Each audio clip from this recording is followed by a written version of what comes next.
Well, I'm Russ Milheim from the Direct. Thank you for joining me today to talk about Skeleton Crew.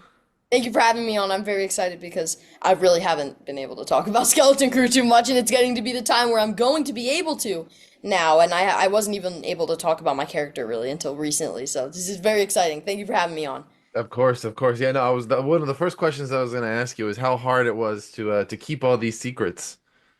Really, it was crazy because during the audition process when I first got the material, it was called Untitled something something. Like it wasn't even they didn't even say it was Disney. They did not, let alone Star Wars, you know. So we had code names as well. It was all very secretive, and it was hard to keep the secret myself because there were so many people I wanted to tell when I found out I received the part. And even during the filming process, we couldn't say anything. It was so low key. Like, we couldn't say anything. We had to wear, like, when we stepped outside to get, like, craft services and stuff, we had to wear a robe to protect ourselves so that nobody would see any, like, passerbys on cars. Yeah. And, any, like, drones filming from above or whatever. But, yeah, it was really secretive, and I'm so excited that now we get to finally talk about it. Now, one of my original thoughts just when seeing this, like the trailer for the show, is that this is it's like Stranger Things, but for the Star Wars universe. Is that a show you're familiar with? And is that a comparison you heard throughout the process at any point? I have heard that, like, initially that was what we heard. We heard Goonies, E.T., Amblin style. I love that style personally. I was familiar with Stranger Things. Actually, my co-stars and I, the kids would watch Stranger Things, in between shooting days on the weekends and stuff. It was like right around the time the season 4 came out, I believe. And so it was like around like summer of 2022 when we started. So we were watching that. We were really into it, and we had also watched all those '80s style, Amblin style films, Steven Spielberg, E.T., Goonies, etc. And we had watched that in preparation, and already I had watched it too, but we watched it a second time in preparation for Skeleton Crew, and we did a bunch of activities together to get to know each other. But yeah, it was really fun playing the homages to Skeleton Crew, or sorry, yeah, the homages to Skeleton Crew from that style because I felt I was so familiar with that style, so that was definitely really exciting. Now, I've seen the first three episodes. All very, very good. You did a wonderful Yes, job. Everyone involved, I thank was in love with it. you. So I want to talk about Wim. What's something that you feel like makes him a unique character in this franchise that is filled with all of these people that people love? Well, first off, I think it's really unique that this series is led by children because children bring a certain like wide-eyed wonder to the Star Wars galaxy that I feel like adults might not. And I feel like we the kids brought so much energy and lightheartedness to the set. And I love my character so much because he is really brave, really hopeful, you know, bringing the hero's journey archetype into my character and into the universe was so much fun playing into that. And he's so brave and hopeful, and he always tries to put a positive spin on any situation. I feel like that's so admirable. And he's really unlike all of his other friends. Like he's like a little bit different than Neil, in the sense that Neil isn't completely on board with Wim's need for something greater and a greater, better reality because they're stuck in the suburbs. Wim doesn't have a mom, so that's hard for him. His dad isn't really around too much. So Wim's left to make his own fun. And when he meets Fern and KB, I feel like and we get like connected over the journey, which only is actually 7 days, which is kind of crazy. And I feel like Wim and Fern's relationship changes so much as we grow closer. The dynamic changes, and Fern and Wim, I feel like have such specific relationships to their parents, each one of their parents, and there's something so wonderful about Wim and Fern. I feel like separately and together, they're Yeah. dynamic, and I feel like that's really fun to see because it's relatable. It's fun to watch. Wim is a huge fan of Jedi. But what's interesting is that, he's in a secluded world that isn't in contact with anyone really. What would you say he actually knows about Jedi and what has transpired in the world? So I feel like he knows nothing about he knows nothing about really what the galaxy is like. He has this fantasy and idea in his mind that doesn't correspond with what's actually the galaxy is like. And I feel like he thinks that all Jedi do are just he really believes the Jedi help people and that they just, fight bad guys and celebrate victories, but Yeah. it's not like that, and that he realized that when he got stuck in the galaxy with everybody, and he it changed his perspective, and he had a very specific perspective on the galaxy and Jedi in general. I myself personally love Jedi. I think they're so cool, and I think most kids too will think would think that the galaxy they see it through Wim's eyes too. I feel like they share that same perspective as Wim, and that's why I feel like it'll change a lot of kids' perspectives when they watch this, and it's gonna be really fun to watch for everybody. I feel like. He's always reading this little storybook in like the first episode on this tablet. Was that a real story at any point on set, or was that pretty much all added in after the fact, and they just had you scrolling through whatever? Yeah, yeah, yeah. So it was like this. They made like a It was like a little tablet. It would what you saw, like the tablet was all real. Like that was real. And then there was like a little button on the side that I pressed down and it like scrolls. It was a green screen. It was just a green screen on it. So you couldn't I didn't see what I was looking at. Yeah. But they did actually give yeah, they actually did give me a good visual on what it might look like. And I have a good imagination, so I was able to create something for myself as well. And scrolling through a green screen was so much fun, because I could like it could be anything in my mind. I could make it anything. Yeah. And yeah, the directors were super super helpful with that, and I feel like it's also a little bit relatable to kids today because of the scrolling on their phones or whatever, and um but yeah, I feel like it's a Wim loves that's why I think it's so relatable, because Wim loves his stories. Wim loves reading up about Jedi, and I think kids love learning about new stuff too. Yeah. So I think that's exciting. Can you talk about you got to work with Jude Law, I who's did one of get the main characters in the show? And did he what was it like working with him? And did he ever impart any particular advice onto you and your co-stars? Yeah, he was so amazing. Like I can't even, it's hard to describe. Like he's such a generous scene partner and such a giving, he's so grounded. He's respectful with the directors and his co-stars, and he's like me, he's really able to stay focused in between takes.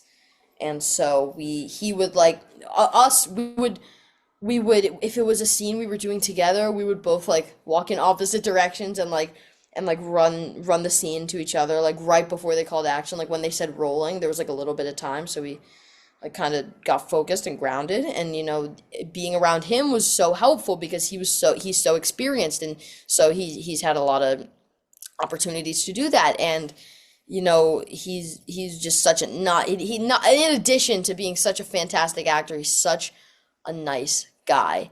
And I would even, like, even if it wasn't my scene and I happened to be on set on the same day as him and it wasn't my scene and it was his, I would sneak on and go look on the monitors and see him work, because it really was so interesting and so much fun. And I think that everyone else around us had such a fun time watching him and us work all together.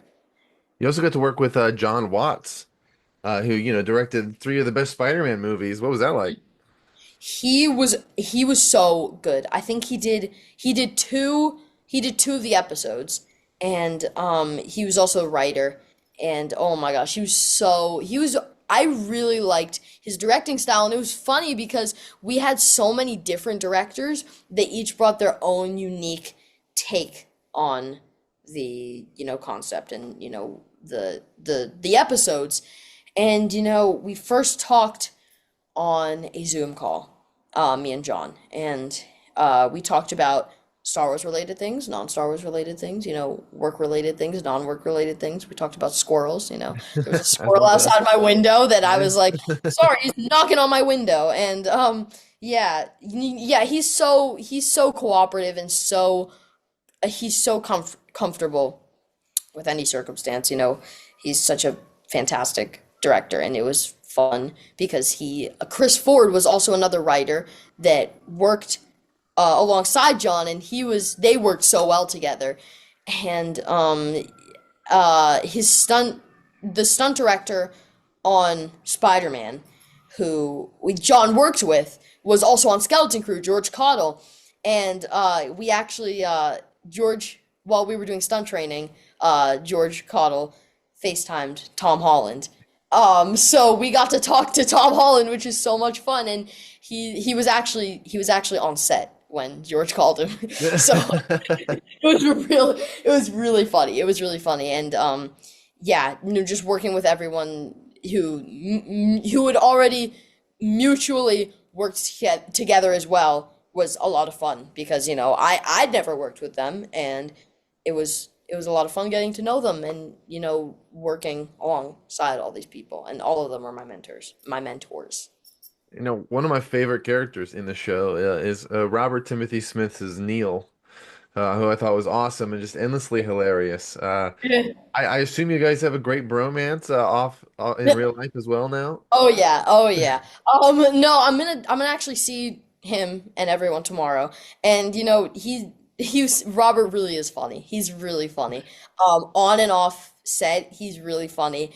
He brought his own comedic twist to each scene, and like John said, he came at it from a very oblique angle, which I thought was again very funny. I can't talk about it enough. He was really funny, and I feel like we worked really well together because I also. Oh, this sounds really this sounds really egotistical, but I think that I'm funny as well, based on what other people have said. This is not my opinion, but based on what other people have said, I think that's why we worked well together. All of us really worked well together, and I also saw Ryan, who plays Fern um, yesterday, and we were laughing about all of the memories that we had because this was 2 years ago, Yeah. so we've grown a lot. I think when we started, Ryan was about this tall, I was about this tall, and now it's like this. So so we've all changed a lot, and Ryan was like, "Oh my God, you're so tall!"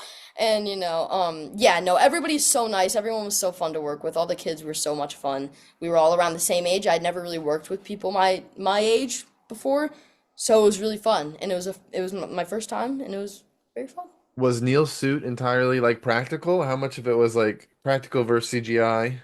So he had these like, oh, this is traumatizing. He had these rubber gloves that had the most weird feeling ever. It was like slimy but like rubbery. It like felt so weird. And he would wear those. Like it had like these blue fingers, and he only had four fingers. So he had to have his hands like this when he wore the gloves, which must have been really painful. Props to you, Robert. And he had like dots on his face in addition to camera rigs that would wrap around like that and track his facial movements. And for some takes, and then for other takes, he would have the actual full mask with moving eyes and trunk and ears, which was all operated by Legacy VFX, who does amazing Star Wars effects.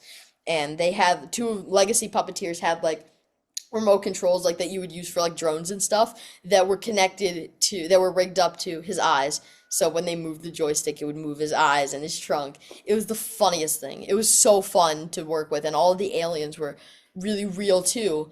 There was just like aliens just walking around set. There was like all of them were in full costume, full prosthetic. It was so funny.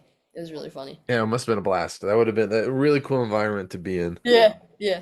I wanna briefly talk about Encanto. You're also in Encanto, and they actually just recently announced a brand new Encanto ride at Animal Kingdom that seemingly Oh. centers around Antonio. Do you know anything about that ride? Oh, I don't know how I did not know that actually. That's so exciting though. I'm actually going to Disneyland soon, so I might have to try You'd be that like, out. wait a second, wait a second. Yeah, I might have to try that out here. Yeah. Yeah, but yeah, but doing the voice, I understand you was so much fun because I love changing my voice. I love doing different voices. I've always loved doing voices. I can like pretty much impersonate everyone. And sometimes my family is like, do this person's voice, and they're like, oh my goodness. Because I love imitating people, and I think that's why I've always loved doing that, and I think that's why acting, I've connected so much to acting and work like that because acting is just being someone else and lying. But no, no, it's more than that. But you know what I mean. Yeah. And um, yeah, and I feel like that's why I love doing Encanto because it was so different than Skeleton Crew too. Encanto was over 2 days. Skeleton Crew was over 7 months. So it was very different. But yeah, they were both equally so much fun, but they were both so different. So Ev you gotta. ev oh, sorry. Everyone is dying for, a sequel for Encanto. Oh yeah, What that would would be you want to awesome. see? What would you want to see from I the would character? love see I feel like I would love to see either like a musical or something. I feel like Encanto would be a standalone. I feel like it wouldn't have a sequel, but I feel like it would be awesome if there was like a musical or like anything else Encanto related would be awesome. Wait. Oh, wait. I just thought of something. Like I feel like a spin-off or even a sequel would be awesome. A sequel would definitely be awesome. And I love Lynn's stuff too. Like Lynn is so amazing. I got to meet him like 4 times. He did the soundtrack for Encanto. It was so amazing. And oh, it would be so funny if there was a sequel if Antonio like had a farm with a bunch of animals. So I just thought of that. That would Yeah. be really fun. But yeah, I loved doing Encanto. It would be awesome if there was a sequel. Yeah, I really loved doing that. I loved working on it. I'm gonna try to squeeze in about three more questions here. One, I have to ask you. There, as I mentioned, there are a lot of Star Wars characters out there. So hypothetically, who would you love to see interact with Wim one day? Grogu. I always thought about this. John Watts, the director, actually mentioned this. How cool it would be if we ended up meeting Grogu. That would be so awesome. And I was like, wow, I had thought of that too. So I was thinking that's the same thing. That would be so cool because it was around the time it was like a little bit after season 2 came out, I think. And so, everyone was like dying over Grogu. And one can only hope for something like that. One can only hope. So, that would be really awesome. I'd love to see what, like fans think about that. I feel like that would be awesome. Do you think fans should remain hopeful that maybe a season two will come down the line Oh, one day, or you maybe can we? only dream. I would say definitely, definitely be hopeful about it. We don't even know yet, so there's really no telling. But I really that would be awesome. Like, who would say no to that? Come on now. We all gotta fight for it. We gotta dream it into existence. I feel like it could definitely be a possibility, and that would be so amazing if there was, and I'd be so excited. You got to call them about the Mandalorian and Grogu. Be like, hey, get I on do. the movie. I Come know. on. I know. I know. I heard about that while we were filming. And it was really. I thought that was a really cool idea. Yeah. Well, then I wanted to also ask, we talked about the aliens, but there's a lot of really cool sets in this show, and it seems like there's a really nice blend of practical and VFX sets. So how much of it was practical versus like a VFX screen? Really, all of it. Most of it was practical. There was like really realistic like floors and stuff. Um, I used to like. I used to gather there was like stones on the ground and I would gather a handful and stuff them in my pocket and then when I got back to my dressing room to at the end of the day and I gave my clothes back to wardrobe they were like what is in your pockets and there was like I would collect like all the stuff off the floor and I actually on the last day of shooting I looked in my pockets to see if it was still there and all of it was still there. It was so funny. Everything I collected over the 7 months of shooting was still in there. And I found a little piece of dust in there, and it was so fun. And Chris Thrasher, the one of the camera people, actually gifted me a little like test tube filled with all the stuff on the floor, which was really nice because he knows how much I loved that stuff. And it was so much fun. All the sets were so crazy. It was so unique, and there was a lot. It was really realistic, and like you could like feel everything. It was awesome. It was really awesome. Now, before I head off, where can fans see you next outside of Skeleton Crew? What do you have up? Oh, okay. So I've done a beautiful indie, directed by two first-time directors. It's a social justice film called Grassland, and the directors were amazing. It's gonna be so exciting because it's such a beautiful story. I've seen it about 3 times now. Quincy Isaiah, who played Magic Johnson in Winning Time, was in it, and it's gonna be he. Oh my gosh, he's so good. Mia Maestro, Jeff Kober, they're all so fantastic, and it's gonna be awesome. It's really gonna be awesome. And I got three animated. Sorry, I'm speed running this. I got three animated projects coming out in the future. I'm not sure when, but at some point. And I'm doing a short film. I'm directing, producing, writing, editing, and starring in it.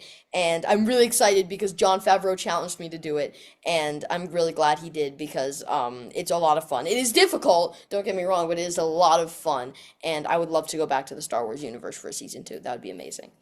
Well, that all sounds really exciting. And again, great job with Skeleton Crew. I look forward to seeing how the rest of the season plays out. Thank you so much. You're gonna love it. It's really fun. I It's know. I was very, very happy with how the first three episodes were. So. definitely. So, me too.